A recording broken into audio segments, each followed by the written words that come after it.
느헤미야 1장 11절 함께 읽습니다. 주여 구하오니 귀를 기울이사 종의 기도와 주의 이름을 경외하기를 기뻐하는 종들의 기도를 들으시고 오늘 종이 형통하여 이 사람들 앞에서 은혜를 입게 하옵소서 하였나니 그때에 내가 왕의 술 관원이 되었느니라. 아멘. 혹시 여러분 이런 말 들어본 적이 있죠? 제가 오래전엔 이 뭐 한 몇 년 된 거, 아주 오래된 것 같진 않고 한 5, 6년 정도 된 것 같은데, 서울의 경부선을 타고 서울을 이렇게 진입하다 보면 과천으로 들어가는 그쯤에 그 왼쪽에 고속도로변에 교회가 하나 있어요. 우리 큐티 교재로 쓰고 있는 우리들 교회가 고속도로에서 차를 운전하고 올라가면 큰 이 교회가 이렇게 하나 보이는데, 그 교회는 한쪽 벽면을 고속도로를 주행하고 있는 차 안에서도 다 볼 수 있을 만큼의 큰 대형 프랜카드를 매번 이렇게 바꿔가면서 게시를 합니다. 근데 제가 올라갈 때마다 이번엔 뭐 달아났나 이렇게 관심을 갖고 봅니다. 제가 제일 처음 봤던 그 프랜카드의 카피 내용은 이겁니다. 상처가 별이 되다. 되게 좋은 말이죠. 상처가 별이 되다. 영어 상처가 스카잖아요. 스카, SCAR. 별이 영어로 스타잖아요. STAR. 스타가 된다는, 되게 멋있는 말이에요. 근데 이 말을 저는 그 목사님이 제일 처음 한 줄 알았어요. 근데 사실 그 말의 원조는 윌리엄 플랫이라고 하는 현대 정형외과 수술의 선구자로 알려져 있는 영국 외과학회 회장과 국제외과학회 회장을 역임한 세계적인 명의였던 윌리엄 플랫이 어렸을 때 자기 아버지한테 들었던 말입니다. 이 윌리엄 플랫은 태어날 때부터 선천적으로 아주 약한, 그러니까 병약체로 태어났대요. 그래서 뼈와 관절 질환으로 불구의 몸을 가진 장애인이었답니다. 플랫은 성장하면서 그 육신의 고통이 너무 힘들고 자기가 감당할 수 없을 만큼 그렇게 고통스러울 때마다 그 아버지가 항상 하셨던 말씀입니다.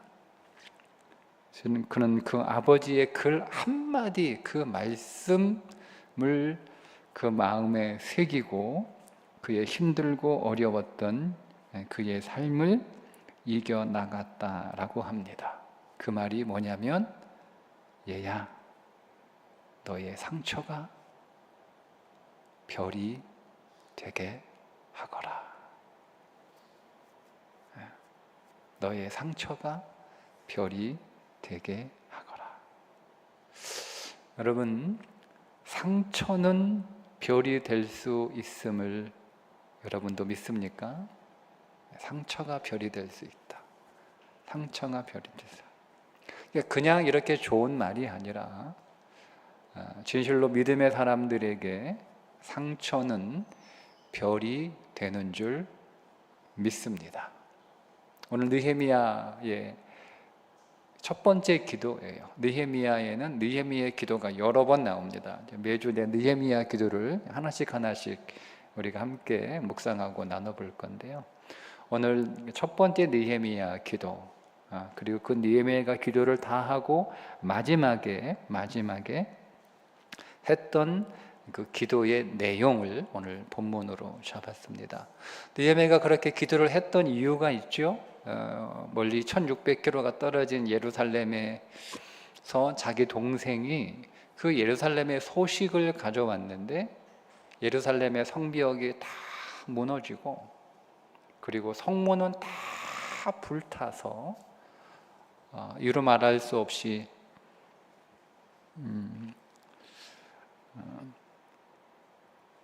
큰 그런 문제가 생겼다라고 하는 소식을 듣고 느헤미야가 기도하는 거예요. 근데 그 기도의 마지막을 이렇게 기도합니다. 주여 구하오니 귀를 기울이사 종의 기도와 주의 이름을 경외하기를 기뻐하는 종들의 기도를 들으시고 오늘 종이 형통하여 이 사람들 앞에서 은혜를 입게 하옵소서 하였나니 그때에 내가 왕의 술관원이 되었느니라. 그러니까 이렇게 기도하고 끝나면 돼요. 그죠? 하나님, 종이 형통하여 사람들 앞에서 은혜를 입게 하옵소서. 아멘 하고 끝나면 돼요. 근데 그때 내가 어떤 사람이었냐면 왕의 술관원이었다라고 자기의 직위를 굳이 밝힙니다. 왜 느헤미야는 하나님께 형통을 구하는 기도를 하면서 왜 자기가 왕의 술관원인 것을 밝히고 있을까? 자랑하고 싶어서? 내가 왕의 술 맡은 관원으로 이렇게 높은 고귀한 자리에 있음에도 불구하고 내가 예루살렘을 걱정하고 내가 예루살렘을 위해서 내가 기도하고 이 장에 가면 그런 나 자신을 포기하고 예루살렘을 섬기기 위하여 내가 휴가를 얻어 예루살렘으로 가는 그런 자신의 어떤 멋있잖아요. 그걸 자랑하고 싶어서 자신의 관직을 밝힌 것일까?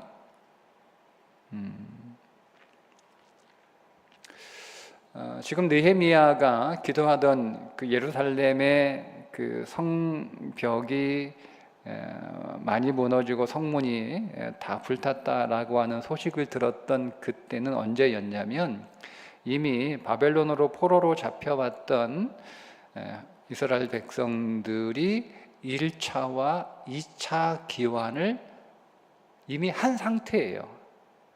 그런데 느헤미야는 아직 귀환을 못하고 있는 거잖아요. 못하고 있는 건지 안 하고 있는 건지는 모르겠으나 자기는 다른 사람들은 이미 예루살렘으로 귀환을 했단 말이에요. 그런데 느헤미야의 우리가 그 내용들을 읽어보면 그는 보통 믿음의 사람이 아닌데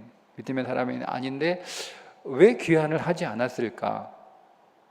왜 귀환을 하지 않았을까? 이제 그게 좀 우리가 궁금해지는 대목입니다. 자, 그러면 느헤미야가 안 갈 것과 못 간 걸까 하는 거죠. 근데 아마 못 간 것 같아요. 왜냐하면 그의 직위를 밝히잖아요. 내가 왕의 술관원이었다라고 하는 것을 밝히는 거예요. 그걸 통해서 느헤미야가 가고 싶었는데 못 갔구나. 왜냐하면 왕이 허락을 해주지 않았기 때문에 못 간 듯합니다. 왕의 술관원이라고 하는 것은 굉장히 중요하고 높은 직책입니다. 왕이 마시는 술을 관리하는 건데 그 술만 관리하는 게 아니죠. 술잔을 가지고 왕 앞에 나가서 왕에게 술을 따라주는 사람인데 그는 왕의 술을 따라주는 그런 단순한 일을 하는 사람이 아니라 왕에게 술을 따라줄 수 있다라고 하는 것은 어떤 의미예요? 왕의 술만이 아니라 술만 먹습니까? 다른 것도 같이 먹을 거 아니에요. 그러니까 왕이 먹는 모든 음식들을 다 책임지고 그 음식에 문제가 있는지 없는지 다 철저하게 이렇게 관리하는 사람입니다. 왕의 침실을 또 관리하는 왕의 경호까지 책임지는 사람입니다.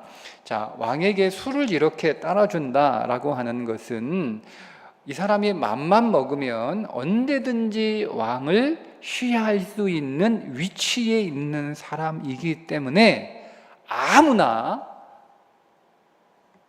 술관원으로 임명하지 않습니다. 왕은 자기가 신뢰할 수 있는 사람, 믿을 수 있는 사람만 술관원으로 임명하는 거예요. 그러니까 이 왕의 총애를 받지 않으면, 왕의 신임을 받지 않으면 뭐 실력은 뭐 물론이거니와 일단은 왕은 자기 부인보다 신뢰하는 사람이 술관원이에요. 왕이 자기 자식보다 신뢰하는 사람이 술관원이에요.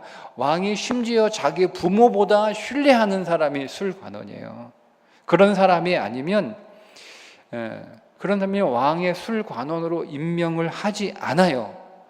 그런 느헤미야가 자기 동족들이 고향으로 귀환한다고 할 때 간다고 왜 안 했겠어요?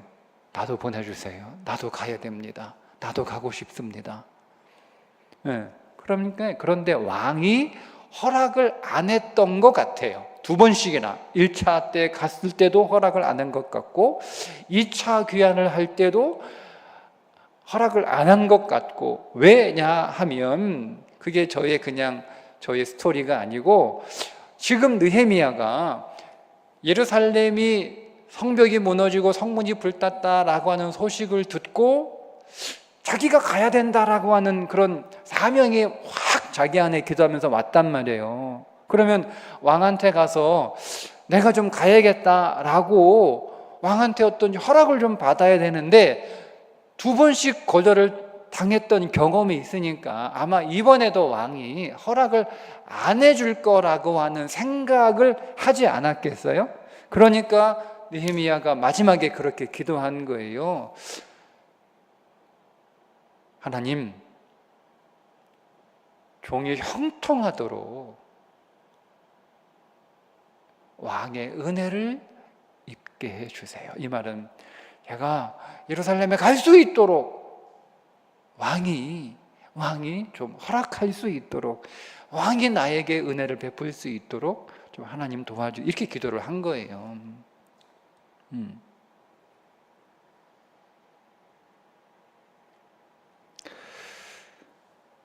여러분, 그렇다면 느헤미야에게 있어서 형통은 뭡니까? 지금 느헤미야가 이렇게 얘기하잖아요. 종이 형통하여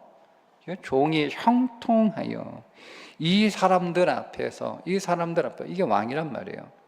그 왕 앞에서 은혜를 입게 하옵소서. 종이 형통하여 왕의 은혜를 입게 하옵소서, 이 기도거든요. 여러분, 그러면 느헤미야의 형통이 뭡니까? 느헤미야에게서 형통은 자기가 계속 술 맡은 술관원의 자리를 계속 유지하는 걸까요? 여러분, 느헤미야에게서 형통은 자기의 직위가 술관원에서 더 이렇게 올라가는 총리가 되는 다니엘처럼 그렇게 그가 더 승진하는 것이 여러분 그에게 형통일까요? 아니죠. 지금 여기에서 느헤미야의 형통은 자기의 자리를 지키는 것도 아니고 그가 승진하는 것도 아니에요. 느헤미야에게 있어서 지금 형통은 지금 이 사건을 통하여 하나님이 지금 자신을 부르시는데 그 하나님, 자기에게 찾아온 그 하나님의 부르심에 응답할 수 있는 것, 그게 느헤미야에게는 형통이었습니다. 예루살렘의 아무런 형편과 거기 거하는 하나님의 백성들의 어려운 상황을 들었어요. 그리고 그 문제를 그 마음에 깊이 담아서 하나님 앞에 기도를 하면서 느헤미야에게 이런 마음이 든 거예요. 왜 하나님께서 나를 무슨 이유로 술관원이 되게 하셨는지 이제야 알겠다라는 거예요. 이제야 알겠다. 왜 나를 술관원의 자리에 하나님이 앉혀주셨는지, 왜 하나님이 나를 1차와 2차 귀환할 때 그렇게 가려고 노력을 했는데 왜 그때 가지 못하게 하셨는지, 하나님의 계획이 그런 거였구나. 지금 예루살렘 성벽이 무너지고 성문이 불타서 다 회파되었다고 하는, 그래서 오늘 우리의 믿음의 백성들이 침울한 상태에 절망하고 있는 그들을 섬기기 위하여 하나님이 나를 쓸맡은 관원으로 세워주신 것이고, 두 번에 걸친 귀환을 하나님께서 가지 못하도록 그렇게 막으셨던 것이구나 하는 거예요. 여러분, 느헤미야에게 있어서 성벽이 불타고 성문이 불타고 성벽이 무너진 건 이루 말할 수 없이 큰 아픔입니다. 그의 기도를 들어보면 그렇습니다. 그런데 느헤미야는 그 아픔, 그 문제를 통해서 자기를 부르시는 하나님의 부르심을 보았던 거예요. 보통 우리는 하나님이 부르신다, 하나님의 부르심 하면 되게 거창하고 되게 대단한 그런 임무에 관한 것이다 라고 생각을 하는데, 여러분, 하나님의 부르심은 내가 처한 일상에서 지금, 오늘, 어제도 나를 부르셨고 오늘도 나를 부르시는 거예요. 하나님은 항상 오늘 우리가 처한 오늘 우리의 삶의 일상에서 오늘 우리를 부르고 계시다. 주님께서 예수님께서 12제자를 부르실 때 그 12제자들은 그들이 살아가고 있는 그 삶의 그 일상에서 그들을 불러내어 특별한 사명의 자리로 부르셨습니다. 그런데 여러분 보세요. 오병이어의 기적을 일으킬 때는 한 소년의 도시락, 물고기 2마리와 보시떡 5개가 들어있는 작은 도시락을 가진 한 소년을 부르시기도 했습니다. 주님은 사람을 피해 우물가에 물길러 나온 수가성 여인을 그의 삶의 자리에서, 우물가에서 부르시기도 했습니다. 주님은 제자가 되겠다라고 따라 나서는 거라사 광인을 다시 그의 일상으로 돌려보내시는 부르심, 따라오라고 하는 부르심도 있지만 여러분, 돌려보내시는 부르심도 있어요. 돌려 부르시는 보내심을 하신 적도 있습니다. 그러니까 여러분, 주님의 부르심은 굉장히 다양한 거예요. 우리가 주님이 부르신다, 주님이 나를 사용하신다, 너무 거창하게, 너무 여러분 대단하게 그렇게 여러분 생각할 필요는 없습니다. 오히려 주님은 오늘 우리의 일상에서 우리의 삶의 현실에서 우리를 부르고 계시다라고 하는 거예요. 지금 저와 여러분이 처하고 있는 상황이 있죠. 지금 오늘 우리가 한 주간 살았던 상황, 그 상황에서 하나님께서 나를 부르시는 부르심이 있다. 그러니까 오늘 우리는 하나님, 이 상황에서 하나님이 나를 어떤 목적과 사명으로 부르시는가, 우리는 그것을 기도해야 되고, 우리는 그렇게 기도할 때 하나님이 깨닫게 해 주시는데, 그렇게 우리를 깨닫게 하실 때 그 부르심에 우리가 응답하게 되면 여러분, 그 삶은 그래서 위대한 삶이 되는 거예요. 위대한 거창한 일을 하기 때문에 위대한 삶이 아니라 하나님의 부르심에 응답하기 때문에 그 삶이 위대한 거예요.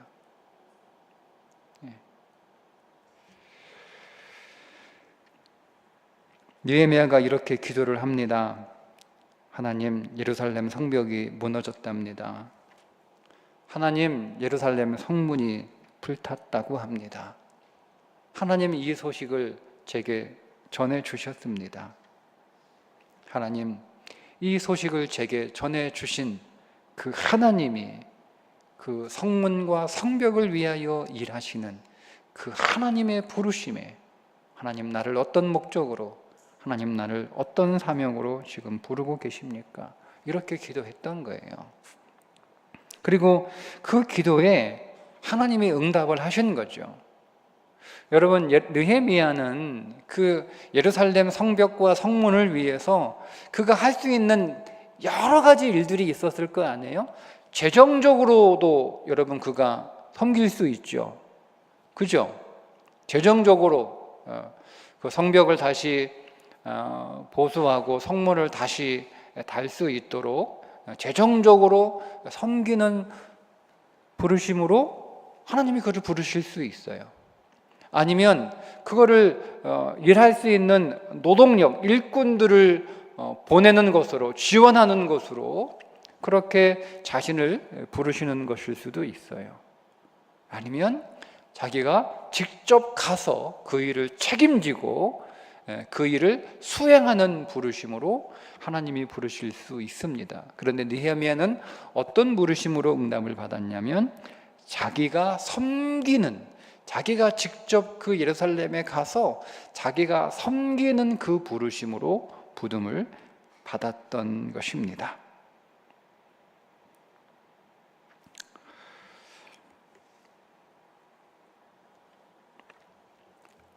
느헤미야는 자기가 왕의 술관원이지만 그 술관원을 잠시 내려놓고 하나님께서 이제 예루살렘으로 가서 그 예루살렘 성벽과 성문을 다시 재건하는 일에 섬겨라 라고 하는 부르심을 깨닫고 거기에 순종한 거예요. 그래서 기도하는 거예요. 하나님, 제가 예루살렘에 가야 되는데 앞서서 2번이나 왕이 나의 예루살렘 행을 거절했습니다. 그러나 하나님, 이번에는 하나님의 부르심이 있으니까 내가 믿음으로 순종하려고 하는데 하나님, 왕에게도 하나님께서 은혜를 부어주셔서 내가 왕을 앞에 나가 예루살렘으로 가겠다라고 요청할 때 그 왕의 마음을 하나님 움직여 주셔서 제가 가서 제가 이 섬김을, 이 부르심을 하나님 제가 수행할 수 있도록 하나님 도와주세요 라고 기도했던 거죠. 여러분, 느헤미야에게 있어서는 왕의 술관원이라고 하는 일보다 그가 그 일을 내려놓고 예루살렘에 가서 무너진 성벽 재건하는 것을 더 위대한 일로, 더 영광스러운 일로 여겼다는 겁니다. 이게 하나님의 부르심입니다. 사람들이 보면, 한번 보세요 여러분. 사람들이 보면 여러분 생각해 보세요. 그 술관원이라고 하는 자리를 가고 싶다고 올라갈 수 있는 자리가 아니에요. 술관원이라고 하는 일을 자기가 하고 싶다고 해서 할 수 있는 자리가 아니에요. 말씀드린 것처럼 실력만 있어서 되는 것도 아니잖아요. 능력이 된다고 할 수 있는 자리가 아니란 말이에요. 근데 그 어려운 자리에 올라갔으니 여러분, 느헤미야가 거기에 올라가기까지 얼마나 많은 여러분 힘들고 어려운 삶을 치열하게 살았겠어요. 그냥 뭐 대충 뭐 은혜로 올라갔다. 여러분, 그런 일은 없습니다. 우리가 대충 살아도 주의 은혜로 뭐 일이 잘 되고 이런 건 없어요.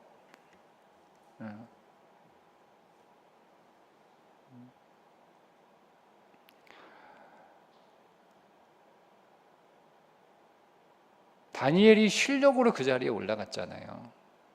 다니엘이 실력으로 올라갔어요. 그리고 왜 기도하냐? 여러분, 세상은 실력으로만 되는 게 아니에요.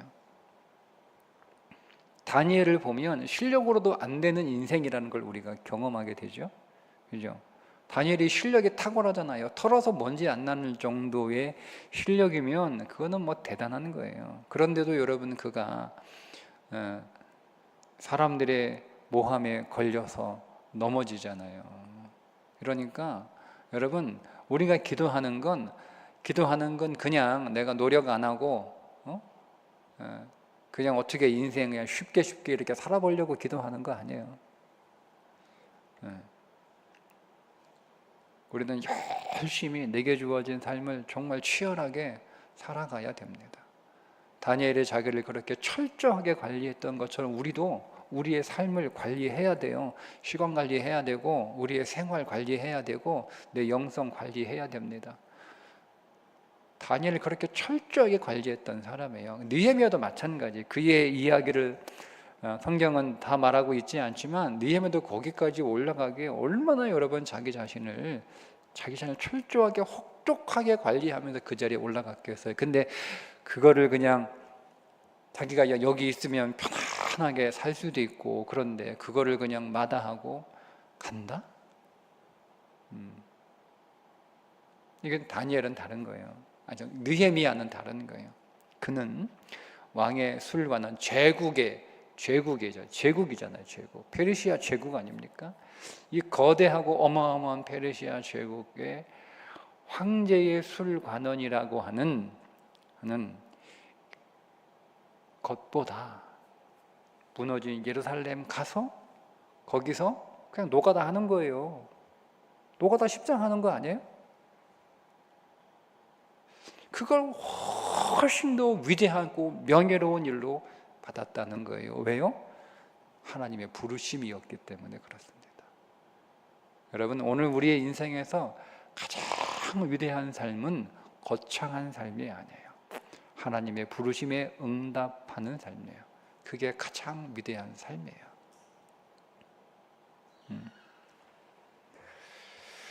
여러분, 그렇다면 오늘 우리의 삶 가운데 하나님이 우리를 부르시는데 오늘 우리의 삶에 느헤미야가 겪었던 성벽이 무너지고 성문이 불타는 일들이 우리 가운데 일어납니다.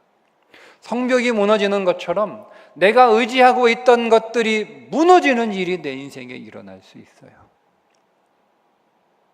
성문이 무너지는 것처럼 성문이 불타버렸어요. 그러니까 문이 없어지면 문이 활짝 열리는 거잖아요. 다 나가지 못하도록 다 이렇게 가두어둬야 되는데 문이 활짝 열려가지고 좋은 것들은 다 빠져나가고 나쁜 것들은 다 들어오는 그런 인생의 시련을 우리가 겪을 수도 있죠. 성문이 불탄 것처럼 어느 날 내 돈이 확 빠져나가는 일을 우리가 겪기도 하고 내 건강이 확 빠져나가는 그런 일을 겪기도 하고 사람들이 떠나는 일을 겪기도 하고 내 인생에 좋은 기회들을 놓치는 일들을 우리가 경험하기도 하고 기운이 빠지기도 하고 또 우리 자녀들은 성적이 떨어지기도 하고 이런 일들이 우리 인생에 일어난다는 겁니다. 우리가 이런 인생의 아픔들을 우리가 겪게 될 때 우리는 그 아픔 앞에서 느헤미야처럼 기도하는 거예요. 하나님, 이 문제와 이 아픔 안에서 하나님은 나를 어떻게 부르고 계시나요? 하나님은 나를 어떤 부름으로 부르시고 계시나요? 그러니까 여러분, 오늘 이게 완전히 다른 거잖아요. 우리가 처한 현실을 그저 아픔으로, 슬픔으로만 보는 것이 아니라 이 아픔과 이 문제를 통해서 하나님께서 부르시는 하나님의 부르심이 무엇인가? 여러분, 이렇게 보는 거. 인생을 다르게 보는 거예요. 사건을 다르게 보는 거잖아요. 그러니까 그 아픔은 수치가 아니라 하나님이 나를 부르시는 영광이 될 수도 있고, 그 아픔은 내게 슬픔이 아니라 하나님이 나를 부르시는 기쁨이 될 수도 있고, 그 아픔은 내게 실패가 아니라 하나님이 나를 부르시는 위대한 삶이 될 수도 있다. 이게 믿음의 시선인 거예요. 이렇게 우리가 다르게 볼 수 있어야 되는 거죠. 언제? 기도할 때 그렇게 보이는 거예요. 기도할 때. 기도하면 다르게 보여요. 여러분, 우리의 아픔 뒤에 사명이 있는 줄 믿습니다. 대부분의 사명을 살았던 사람들은요, 공통점이 있어요. 그 사명 앞에 그들에게는 아픔이 있었어요.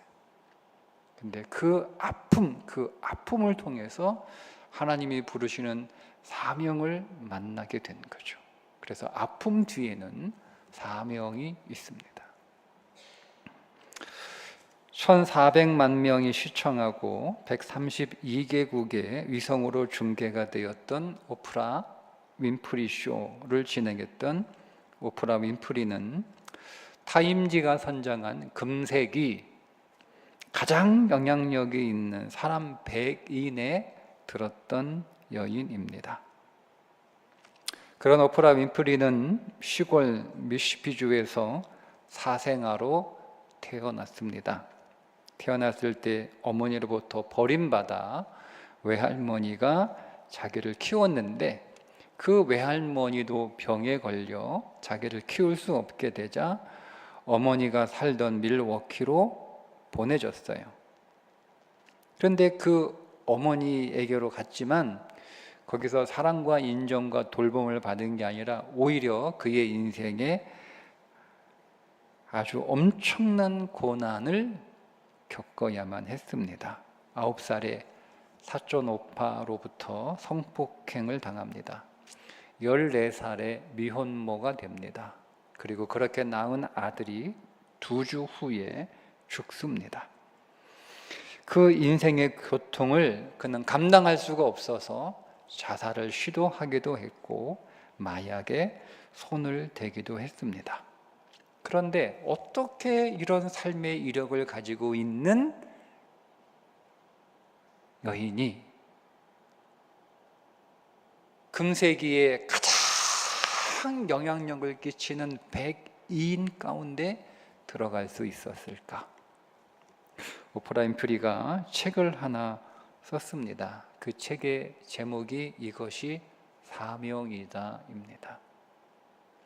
그러는 그 책에서 4가지의 사명을 얘기하는데 그 가운데 2번째 사명이 이겁니다. 남들보다 아픈 상처가 있다면 그것은 고통이 아니라 사명이다.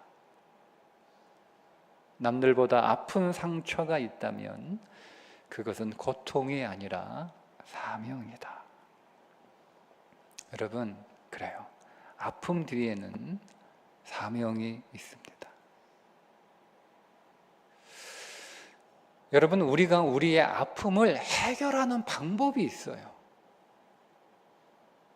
여러분, 우리 안에 있는 이 아픔을 어떻게 해결할까요? 여러분, 우리는 어떻게 해결합니까? 사람들은 여러분 그 아픔을 어떻게 해결합니까? 지금까지 여러분들은 그 아픔을 어떻게 여러분 해결하려고 애써 왔습니까? 여러분들은 그 아픔을 어떻게 여러분 해결했습니까? 아픔을 해결하는 방법이 하나 있습니다. 우리 안에 있는 아픔은 견딘다고 되지 않습니다. 여러분 안에 있는 그 아픔을 견디기만 하면 그 아픔은 흉터가 됩니다.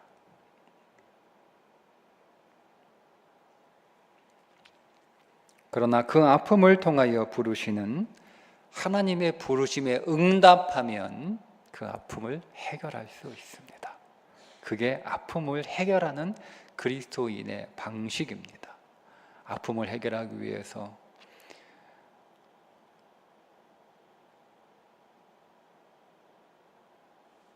사람들을 붙잡고 늘어지는 것도 아니고 세상에 빠지는 것도 아니고 자기를 학대하는 것도 아니고 원망하고 탄식하는 것도 아니고 그 아픔을 이겨내기 위해서 막막히 여러분 견디는 것도 아니고 그래봐야 흉터밖에 생기지 않아요. 아픔을 해결하는 가장 좋은 믿음의 방식은 하나님이 아픔 뒤에 나를 부르시는 사명이 있는 줄 믿습니다. 기도하는 거예요. 기도하면 하나님이 오늘 우리의 아픔을 통하여 주시는 사명이 있습니다. 우리가 그 사명을 깨닫고 그 사명에 응답하면 그 아픔은 별이 되는 줄 믿습니다.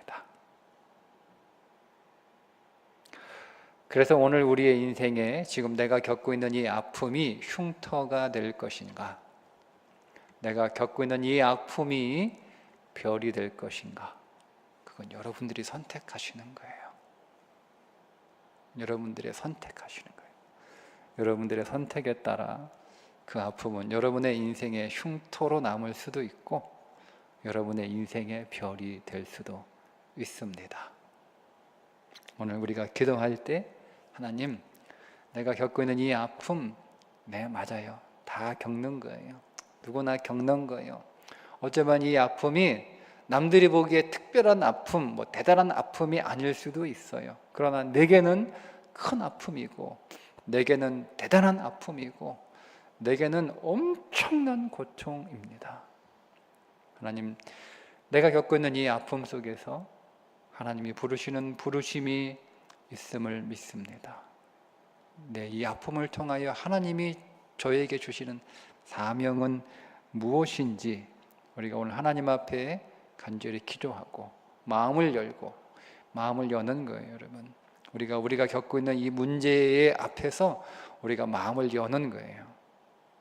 네, 마음을 여는 거예요.